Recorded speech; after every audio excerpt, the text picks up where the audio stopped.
नमस्कार, हूनबिल टीवी देख रहे हैं आप। मैं हूं आपके साथ विशाल गर्ग। बड़ी खबर करूं करेंगे। अल्मोड़ा में बड़ा सड़क हादसा मोरचला के पास हुआ है, जहां पर गहरी खाई में यात्रियों से भरी बस गिर गई है और हादसे में 25 लोगों के मौत की खबर भी सामने आ रही है। कई लोग घायल हो गए हैं। मौके पर पहुंची पुलिस और राहत बचाव की टीम घायलों को अस्पताल में कराया गया भर्ती। नैनी डांडा के केनाथ से सवारियों को ले जा रही थी बस। हादसे में सीएम धामी ने भी ट्वीट कर दुख जताया है। तो बड़ी खबर आपको बता रहे हैं, जहां पर अल्मोड़ा में बड़ा सड़क हादसा हो गया। यात्रियों से भरी बस अनियंत्रित होकर गहरी खाई में जा गिरी। इस दौरान 25 लोगों के मौत की भी पुष्टि हुई है, जहां पर कई लोग गंभीर रूप से घायल भी हुए हैं। और संवाददाता गोविंद रावत हमारे साथ फोनलाइन पर जुड़ गए हैं। गोविंद, क्या कुछ जानकारी मिल रही है, किस तरह से बड़ा सड़क हादसा हुआ है? हेलो गोविंद, आपको आवाज मिल पा रही है? हाँ, एक बड़ा हादसा हुआ है। जी। अल्मोड़ा जिले से एक बड़ी खबर सामने निकल कर आई है और जो भीषण हादसा हुआ है ये एक बहुत दुखदाई खबर है। और एक यूजर्स की गाड़ी जो है गढ़वाल से रामनगर की आ रही थी और सारूर एक जगह पड़ती है मरचुला के पास, वहाँ अनियंत्रित होकर 100 मीटर गहरी खाई में गिर गई। अभी तकरीबन जो उस गाड़ी में जो है 50 लोग सवार थे और अभी जो है आकलन नहीं लगाया जा रहा है कि कितने लोग अभी मरे हैं और कितने लोग घायल हो गए हैं। भले ही वहाँ प्रशासन और पुलिस की टीम, स्वास्थ्य विभाग की टीम वहाँ मौके पे पहुंच गई है और रेस्क्यू जो मृतक हैं उनको निकाला जा रहा है, घायलों को जो है अस्पताल पहुंचाया जा रहा है। तो तमाम जो शासन की प्रक्रिया है वो लगातार जो है लगातार शुरू हो रही है। अभी ये घटनास्थल पर जाकर ही मालूम पड़ पाएगा कि कितने लोग वहाँ मृतक हुए हैं और कितने लोग घायल हुए हैं। अभी रेस्क्यू टीमें किस तरह से काम कर रही हैं गोविंद, और जो घायल है उनका उपचार किस तरह से जारी है? पहुंची। बिल्कुल गोविंद, बहुत शुक्रिया आपका तमाम जानकारी साझा करने के लिए। उत्तराखंड के 102 नगर निकायों के चुनाव पर लटकी तलवार। 10 नवंबर को अधिसूचना जारी होने पर संशय हुआ पैदा। ओबीसी आरक्षण की नियमावली पर नहीं लगी है मोहर। आरक्षण का फॉर्मूला नहीं हुआ लागू। राज्य निर्वाचन आयोग नहीं कर सकता अधिसूचना जारी। 99 निकायों की वोटर लिस्ट है तैयार। प्रदेश में है करीब 30 लाख मतदाता। तो बड़ी खबर आपको बता रहे हैं, जहां पर ओबीसी आरक्षण की नियमावली पर अभी तक कोई मोहर नहीं लगी है। आरक्षण का फॉर्मूला भी अभी लागू नहीं किया गया है। ऐसे में बड़ी खबर यह मिल रही है, जहां पर राज्य निर्वाचन आयोग भी अधिसूचना जारी नहीं कर सकता है। संशय लगातार बरकरार है। 99 निकायों की वोटर लिस्ट भी हालांकि तैयार है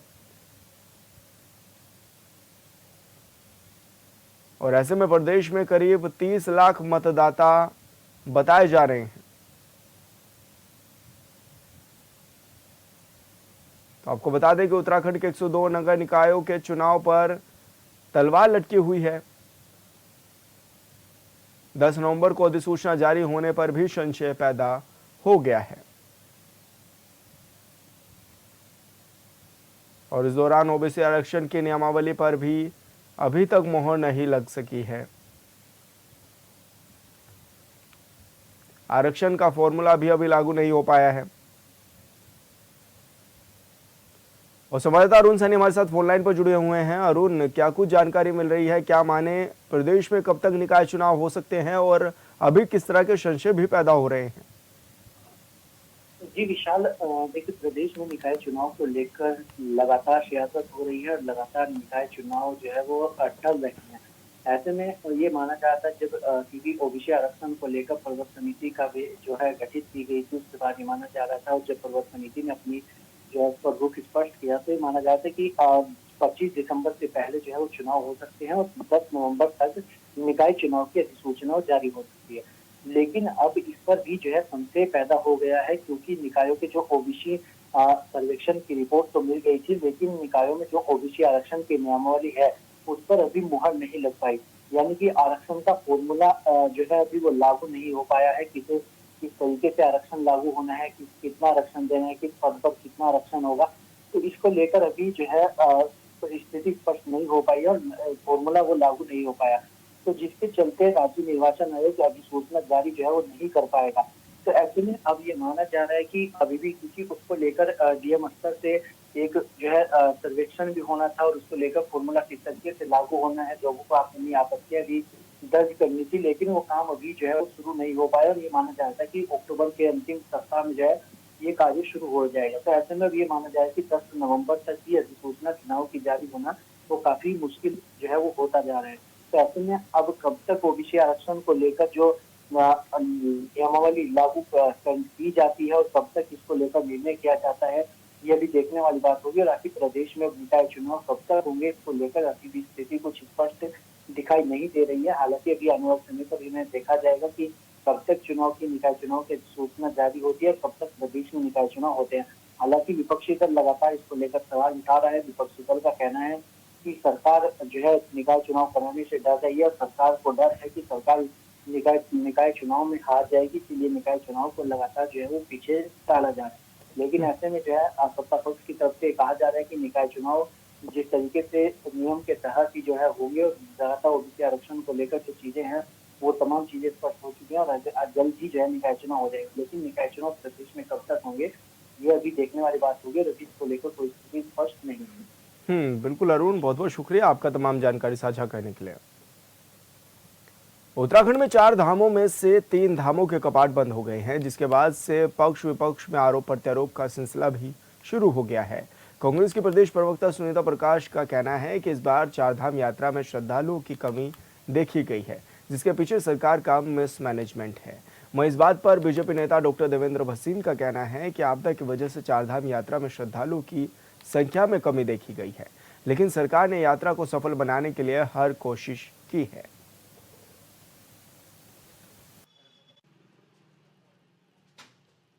आपने देखा होगा कि प्रारंभिक दौर में तो भीड़ इतनी अधिक आ रही थी, यात्रियों की संख्या इतनी अधिक थी कि उसको मैनेज करना मुश्किल हो रहा था, लंबे लंबे जाम लग रहे थे। इसीलिए बार बार जो कहा जाता था कि हम सीमा के अंदर आएँ और अपना पंजीकरण करके आएँ, और जैसी स्थितियाँ सामान्य हुई हैं तो तत्काल जो है उसको बढ़ाया गया पंजीकरण को भी। तो ऐसा नहीं है कि प्रारंभिक तौर पर रोका गया, लेकिन बाद में जो आपदा के कारण जो दिक्कतें सामने आई हैं उससे थोड़ा अंतर पड़ा, क्योंकि एक मनोवैज्ञानिक प्रभाव सब पर रहता है।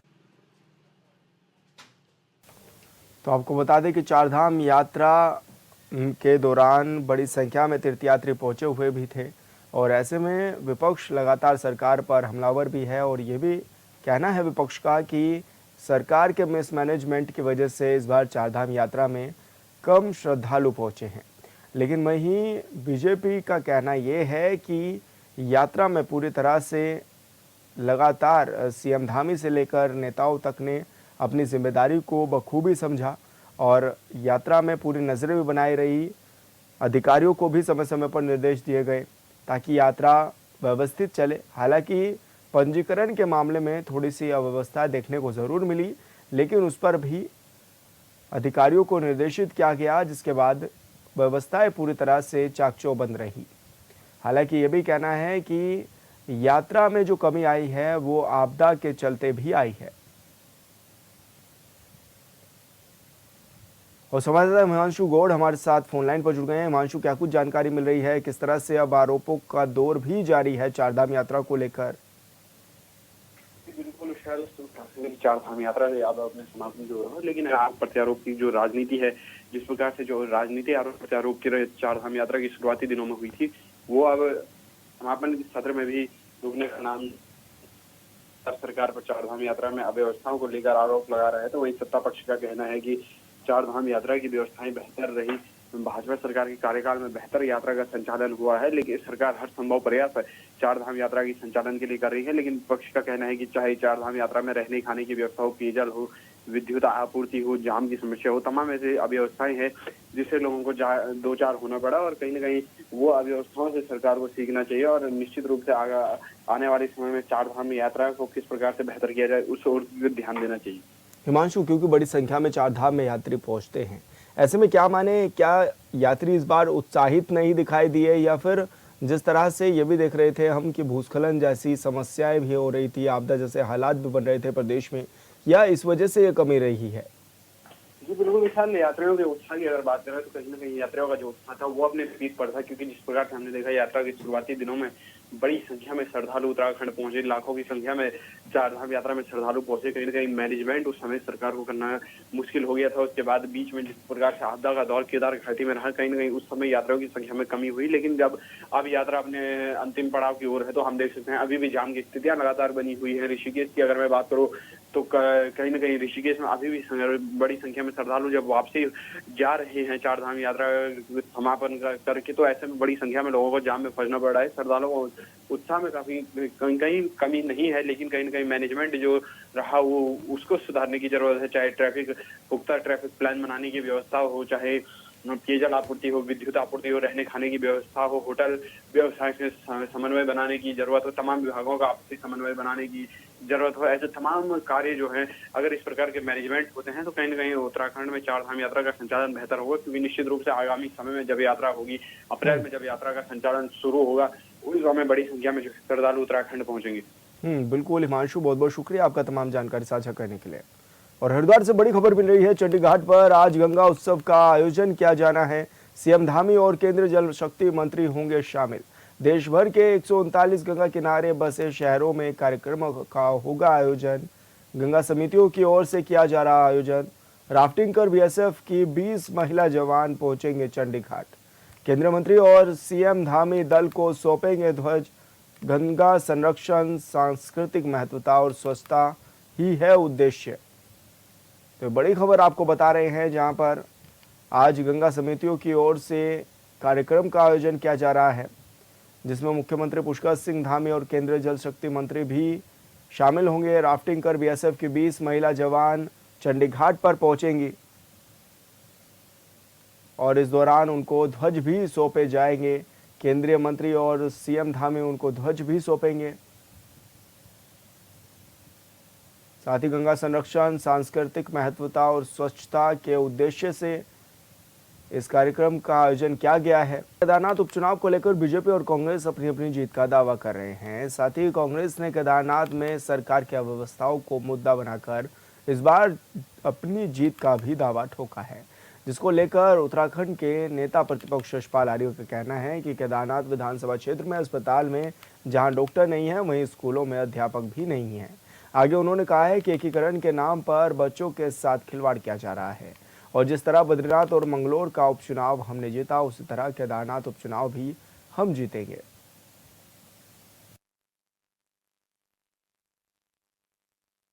अध्यापक नहीं है, एकीकरण के नाम पर बच्चों के भविष्य के साथ खिलवाड़ हो रहा है। तमाम विषय हैं, राज्य के विषय हैं, देश के विषय हैं, महंगाई, बेरोजगारी, पलायन, ध्वस्त कानून व्यवस्था, डर और भय का माहौल, तमाम मुद्दों को लेकर हम जनता के बीच में जाना चाहेंगे। जिस तरह से बाबा केदारनाथ से पहले चुनाव जो हो रहा है, उससे पहले बद्रीनाथ का उपचुनाव, मंगलौर का उपचुनाव, जिसमें हमें बड़ी जीत मिली, जबकि सरकारी मशीनरी का दुरुपयोग किया गया, धनबल का इस्तेमाल किया गया। 9 नवंबर 2024 को उत्तराखंड अपना 25वां स्थापना दिवस मनाने जा रहा है। इस 24 वर्षों में राज्यवासियों को क्या कुछ मिला है, यह प्रश्न आज भी बरकरार है। इस सवाल पर राज्य आंदोलनकारी और बीजेपी विधायक विनोद चमोली का दर्द भी छलकता हुआ दिखाई दिया। उन्होंने कहा कि पिछले 24 सालों से ये सवाल मेरे जहन में गूंज रहा है, जिसमें जनता कह रही है कि हमें क्या मिला। उन्होंने कहा कि यूपी से अलग होकर उत्तराखंड में काफ़ी विकास कार्य हुए, उसमें कोई दो राय नहीं है, और राज्य में हमारा नेतृत्व भी है, उसमें भी कोई शक नहीं है, लेकिन उसके बाद भी कमियां क्यों हैं, ये एक बड़ा सवाल है।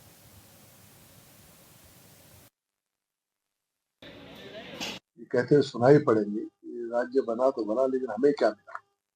एक सामान्य सा एक सवाल पिछले 24 वर्षों से लगातार ये मेरे जहन में गूंज रहा है कि पहाड़ की जनता आज भी कह रही हमें क्या मिला। हमने वहां पर विकास कार्य की, इसमें कोई दो राय नहीं, पहले से इसका बहुत बेहतर हुई है। अपने लोग नेतृत्व तो कर रहे हैं, इसमें भी कोई दो राय नहीं है। पहले से जो हमारा एक प्रश्न था कि हम उत्तर प्रदेश साथ रहते हुए अपना नियोजन स्वयं नहीं कर पा रहे थे, हमें अपने हाथों में नियंत्रण चाहिए था, वो हमें मिला है, हमारे अपने लोग उसको कर रहे हैं। उसके बावजूद अगर कहीं कमियां हैं तो क्यों कमियां हैं, ये एक बड़ा प्रश्न है। धर्मनगरी हरिद्वार की सड़कों पर भी महिलाएं सुरक्षित नहीं हैं। दरअसल हरिद्वार दिल्ली हाईवे पर बाइक सवार 3 युवकों ने शराब के नशे में एक युवती के साथ छेड़छाड़ की। मामले की शिकायत पीड़िता ने बहादुराबाद पुलिस से की, जिसके बाद कार्रवाई करते हुए पुलिस ने तीनों आरोपियों को गिरफ्तार कर लिया है।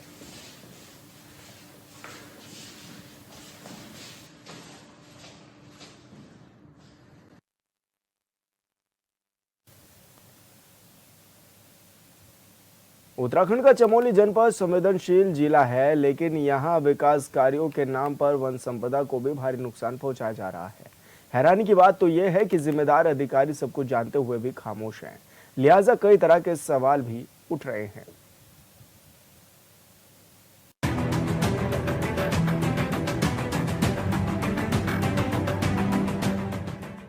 उत्तराखंड के गांव-गांव को सड़क मार्ग से जोड़ने के लिए केंद्र सरकार की महत्वाकांक्षी योजना प्रधानमंत्री ग्राम सड़क योजना के जरिए गांव सड़कें पहुंचाई जा तो रही है, लेकिन इस योजना के अंतर्गत कुछ कार्यदायी संस्थाओं के अधिकारियों के गैर जिम्मेदाराना रवैये के चलते केंद्र सरकार की ये महत्वाकांक्षी योजना सवालों के घेरे में है और भ्रष्टाचार का आरोप लग रहा है। ताजा मामला चमोली के देवाल विकास खंड का है, जहां प्रधानमंत्री ग्राम सड़क योजना के तहत कार्यदायी संस्था एनपीसीसी चोटिंग से उदयपुर लग्गा मोटर मार्ग का निर्माण मानकों को ताक पर रखकर कर रहा है। उसके वाली तो कोई बात ही नहीं है, आप तुरंत देख सकते हो यहाँ पे पूरी लापरवाही के साथ पूरा काम किया जा रहा है। यहाँ पे ना कोई इनका डंपिंग जोन है और ना रोड की चौड़ाई पूरी है, 2 गाड़ियाँ कहीं पे पास नहीं हो पाएगी। और चढ़ाई सबसे पहली बात यहाँ पे जो है क्या है, सर्दियों के टाइम में नवंबर दिसंबर जनवरी फरवरी इतने महीनों में बर्फ़ पड़ती है, तब यहाँ पे कोई निवारण नहीं हो सकता समस्याओं का। यहाँ पर से कोई गाड़ी जा नहीं सकती है, ना नीचे आ सकती है ना ऊपर चढ़ सकती गाड़ियाँ। 10 क्विंटल लोड ला के गाड़ियाँ ऊपर नहीं चढ़ पा रही हैं। कहीं पे दीवारें लगने के लिए बोला था, पहले भी हमने आंदोलन किया था यहाँ पे कई बार, यहीं पे चनियाली में भी और इधर भी कहीं पे दीवारें नहीं लगाई हुई है और बहुत लापरवाही के साथ यहाँ पे कंपनी काम कर रही है। चमोली में चैटिंग उदयपुर लग्गा मोटर मार्ग 9.65 किलोमीटर लंबी है। इस सड़क पर जहां प्रथम चरण में 6 करोड़ 36 लाख रुपए खर्च हुए, वहीं द्वितीय चरण में भी 6 करोड़ 7 लाख रुपए की लागत से सड़क निर्माण का कार्य किया जा रहा है। बावजूद इसके करोड़ों की लागत से बन रही सड़क के निर्माण में ठेकेदार से लेकर कार्यदायी संस्था तक मानकों को ताक पर रखते हुए जिम्मेदार विभागों को मुंह चिढ़ा रहा है। सड़क निर्माण का मलबा फेंकने के लिए विभाग के मुताबिक कुल 8 डंपिंग जोन स्वीकृत है, जिनमें से 7 डंपिंग जोन का निर्माण कार्य किया गया है। लेकिन स्थानीय लोगों की माने तो विभाग ने इतने भी डंपिंग जोन नहीं बनाए हैं। जो भी डंपिंग जोन बनाए भी गए हैं, उनमें मलबा फेंकने के बजाय विभाग और ठेकेदार मनमर्जी से सड़क कटिंग वाले क्षेत्र में ही मलबा फेंक रहे हैं। हम कोई संतुष्ट नहीं है, यहाँ पर लापरवाही मन मर्जी से काम चल रहा है हमारे जनप्रतिनिधियों के श्रेय से, जो कि उनको श्रेय मिला है। ना तो यहाँ पर डंपिंग जोन है, हमारे हरे बड़े पेड़ सारे बिना कटिंग के उखाड़ के जो है मलबे में डाल दिए हैं, सारा जंगल हमारा ख़त्म है। हम बहुत ही यहाँ पर जो है नुकसान में हैं। क्या वन निगम इन पेड़ों को ले गया यहाँ से ना कोई कटिंग हुई, वन निगम की कोई भी निगम नहीं आए यहाँ पर, और पेड़ ऐसे ही जो है हमारे हरे भरे पेड़ सारे जो है उखाड़ के फेंक दिए गए हैं। हमारा जंगल सारा देख लीजिए, जांच कर लीजिए। तस्वीर बताती है किस तरह सड़क निर्माण के लिए पर्यावरणीय मानकों को दरकिनार करते हुए जड़ समेत पेड़ों को उखाड़कर मलबे के साथ फेंका गया, जिससे अन्य जीवित पेड़ों के जीवन को भी संकट में डालने का काम कार्यदायी संस्था ने किया है। स्थानीय ग्रामीणों ने कार्यदायी संस्था एनपीसीसी और ठेकेदार पर मानकों की अनदेखी कर जगह जगह मलबा फेंकने के साथ ही सड़क मानकों के अनुरूप चौड़ीकरण न करने का आरोप लगाया है। हालांकि विभागीय अधिकारियों के मुताबिक सड़क की चौड़ाई 6 मीटर है, लेकिन ग्रामीण बताते हैं कि कई जगहों पर सड़क मानकों के अनुसार चौड़ी काटी ही नहीं गई।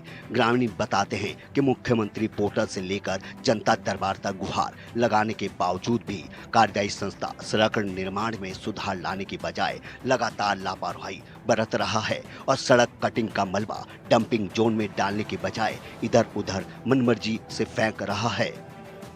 कोई कटिंग नहीं हुई और जंगल का काफ़ी नुकसान हुआ है, और हमारे खेतों में सारा मलबा ऐसे ही पड़ा डाल दे रखा है।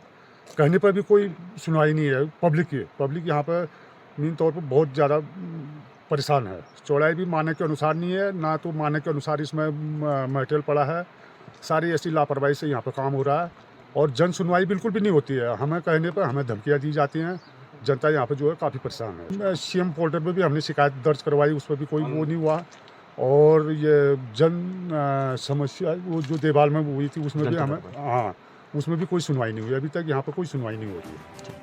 आरोप है कि ठेकेदार बांज-बुरास की वन संपदा को जड़ समेत उखाड़कर मनमर्जी से मलबा के साथ फेंक रहा है। वहीं बद्रीनाथ वन प्रभाग के DFO सर्वेश दुबे ने जानकारी देते हुए बताया कि मामला उनके संज्ञान में आया है। उन्होंने देवाल क्षेत्र के वन क्षेत्र अधिकारी को मोटर मार्ग का निरीक्षण कर आवश्यक कार्रवाई करने के निर्देश दिए।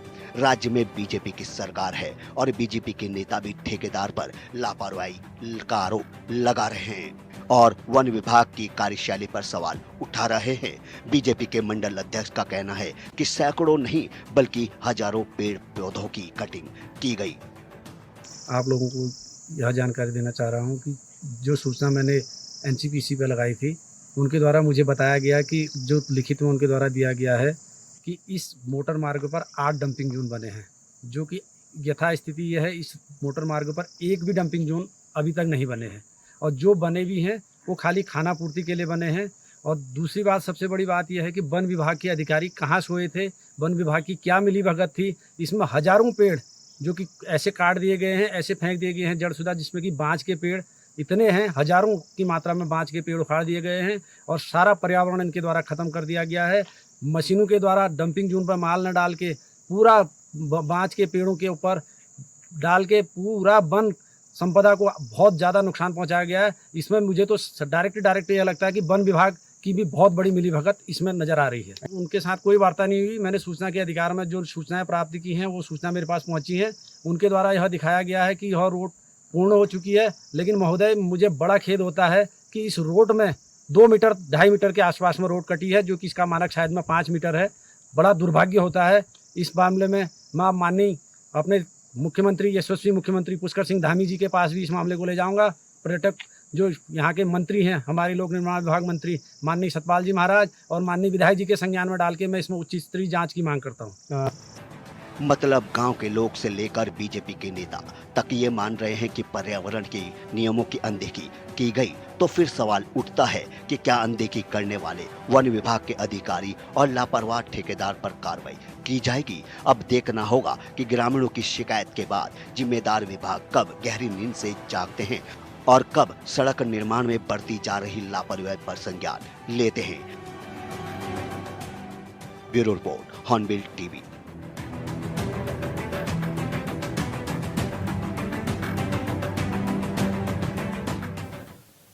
और फिलहाल इस बुलेटिन में इतना ही। आप देखते रहिए हॉर्नबिल टीवी। नमस्कार।